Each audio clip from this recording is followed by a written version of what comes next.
Maharashtra today 24 news सत्य परिस्थितीचा सविस्तर आढावा। फटाके लावण्याच्या कारणावरून गोगवे येथे गुरुवारी सायंकाळी राजकीय वर्चस्व व पूर्व वैमनस्यातून वादातून 2 गटात मारामारी झाली। यामध्ये 14 जण जखमी झाले असून 44 जणांवरती परस्पर विरोधात कळे पोलीस ठाण्यात गुन्हे नोंद झाले आहेत। पन्हाळा तालुक्यातील गोगवे येथे गुरुवारी सायंकाळी 7च्या सुमारास फटाके लावण्याच्या कारणावरून दोन्ही गटाकडून लोखंडी गज, कोयता, काठ्या, खुरपे व दगड यांचा वापर करून मारामारी झाली आहे। ही मारामारी राजकीय वर्चस्व व पूर्व वैमनस्यातून मधून झाली असल्याची माहिती समोर आली आहे।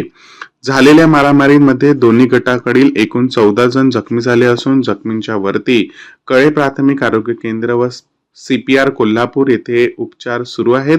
जखमी झालेल्यामध्ये पहिल्या गटातील अविनाश पाटील, प्रकाश पाटील, धनराज पाटील, संस्कार पडवळ, रावसू पाटील, मधुकर पाटील, गौरव पाटील तर दुसऱ्या गटातील सचिन पाटील, प्रमोद पाटील, शुभम पाटील, आकाताई दगडू पाटील, विष्णू पाटील, चंद्रकांत पाटील, सूर्यकांत पाटील हे जखमी झाले आहेत।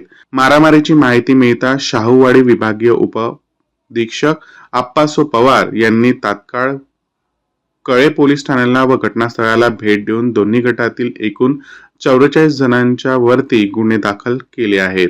महाराष्ट्र टुडे मराठीसाठी ब्युरो रिपोर्ट किरण म्हस्कर, कोल्हापूर।